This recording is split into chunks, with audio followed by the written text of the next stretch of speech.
अवधूत चिंतन श्री गुरुदेव दत्त श्री स्वामी समर्थ आहे। एक नवीन व्हिडिओमध्ये सर्वांचं खूप खूप मनापासून स्वागत आहे। तर 10 जूनला आहे वटपौर्णिमा, ज्येष्ठ महिन्यातली पौर्णिमा आहे। त्याच्यामुळे या पौर्णिमेला अनन्यसाधारण असं महत्त्व आहे। खूप महत्त्वाची ही पौर्णिमा मानली जाते, कारण त्या दिवशी सुवासिनी महिला वडाच्या झाडाची पूजा करत असतात। पतींना दीर्घ आयु लाभावी यासाठी त्या वडाच्या झाडाला प्रार्थना करत असतात। आणि वडाचं झाड हे अत्यंत महत्त्वाचं आहे, गुणकारी आहे, औषधी आहे। त्याचबरोबर दत्त महाराजांचं वास्तव्य त्या झाडाखाली होतं, श्री स्वामी समर्थ महाराजांचं वास्तव्य त्या झाडाखाली होतं, ब्रह्मा विष्णू महेश ह्या देवांचा सुद्धा वास त्या झाडामध्ये आहे। त्यासाठी ह्या झाडाला अनन्यसाधारण असं काय खूप जास्त महत्त्व आहे। आणि त्या झाडाला दीर्घ आयु सुद्धा आहे, म्हणजे वर्षानुवर्ष हे झाड टिकतं, त्याला खूप जास्त वय आहे। त्यासाठी ह्या झाडाची महिला पूजा करतात। म्हणजेच काय तर सावित्रीने सत्यवानाचे प्राण त्या झाडाखाली परत मिळवले होते। त्या झाडाखाली तो जिवंत झाला होता। तिने त्या झाडाखाली बसून तपश्चर्या केली। तिने यमाचा धावा केला। त्या तपश्चर्या बघून यम प्रसन्न होऊन तिच्या पतीचे प्राण त्याने परत दिले होते आणि त्या झाडाखाली तो परत जिवंत झाला। म्हणून त्या झाडाचं महत्त्व खूप जास्त वाढलेलं आहे। आणि आजही महिला त्या झाडाखाली बसून पूजा करतात। त्या झाडाला सौभाग्य त्यांच्या सौभाग्याला दीर्घ आयु लाभावी यासाठी त्या झाडाला प्रार्थना पण करतात। त्या दिवशी काही चुका आपल्याकडून होऊ नये याची सुद्धा काळजी घ्यायची आहे महिलांनी, कारण पूजामध्ये बऱ्याचशा वेळेस चुका आपल्याकडून होतात। कारण ही विधिवत पूजा आहे, आपल्या सौभाग्यासाठी आपण पूजा करत आहोत आणि वर्षातून एकदाच ही पूजा करायला भेटते। त्याच्यामुळे ह्या चुका अजिबात होऊ द्यायच्या नाही। तर काय चुका आहेत त्याचीच माहिती बघू। तर तत्पूर्वी तर पौर्णिमा ही 10 तारखेला लागणार आहे, म्हणजे 10 तारखेला 11:36 ती लागणार आहे। 10 तारखेला पौर्णिमा, तर ती दुसऱ्या दिवशी 11 तारखेला दुपारी 1:30 वाजता म्हणजे 1:14 ती संपणार आहे। तर सत्यनारायणाची पूजा बऱ्याचशा महिला पौर्णिमेला करतात। तर सत्यनारायणाची पूजा ही 10 तारखेला आपल्याला करायची आहे, पण पौर्णिमेचा उपवास जो आहे तो आपल्याला दुसऱ्या दिवशी म्हणजे 11 तारखेला धरायचा आहे। 11 तारखेला लागलेली पौर्णिमा ही सूर्याने बघितलेली आहे, त्याच्यामुळे दिवसभर ही पौर्णिमा असणार आहे।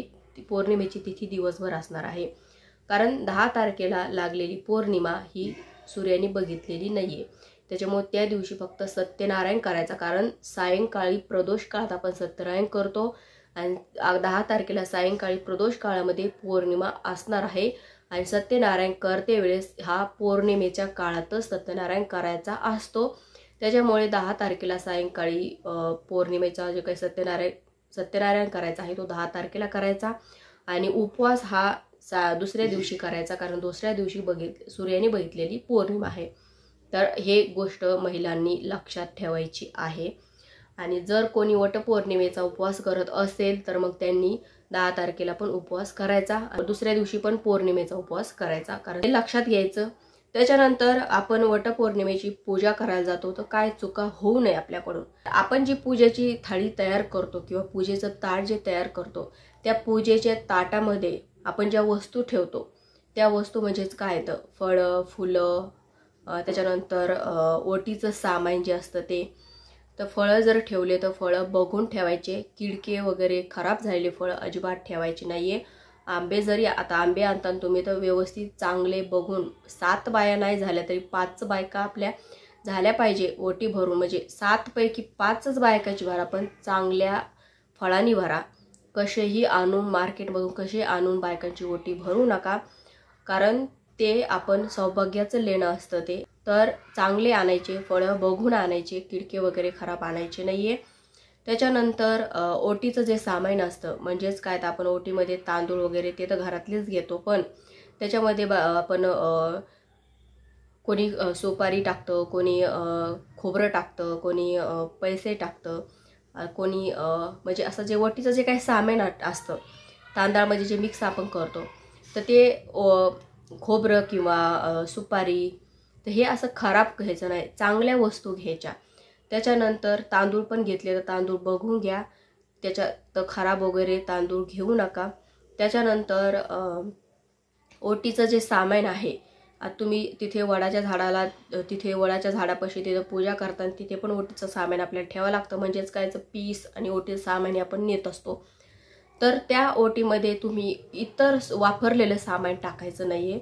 घरात दुसऱ्या पूजेला वापरलेलं सामान ह्या पूजेला वापरायचं नाही आहे. जेव्हा तुम्ही पूजेचं सामान आणता तेव्हा ह्या पूजेचं ओटीचं सामानसुद्धा वेगळं आणायचं. पीस आपल्या घरातला घेतला तरी चालतो, पण दुसरं सामान ओटीचं जे काही बांगड्या 5 फळं वगैरे आपण टाकतो ते दुसऱ्या पूजेला वापरलेलं घ्यायचं नाही आहे. त्याच्यानंतर फुलंसुद्धा चांगलेच बघून न्यायचे, खराब फुलं न्यायचे नाही आहे. महिलांनी साडीचा कलर मागच्या वेळेस सांगितलं होतं की साडीचा कलर काळा घालायचा नाही आहे, पांढरा घालायचा नाही आहे, निळ्या कलरची साडी पण घालायची नाही, ती अशुभ मानली जाते. त्याच्यानंतर हातामध्ये काळ्या कलरच्या बांगड्या अजिबात घालायचं नाही आहे, कारण सौभाग्याचं लेणं असतं. आपण आपल्या सौभाग्याला दीर्घायू लाभावी यासाठी आपण ही पूजा करायला जात असतो.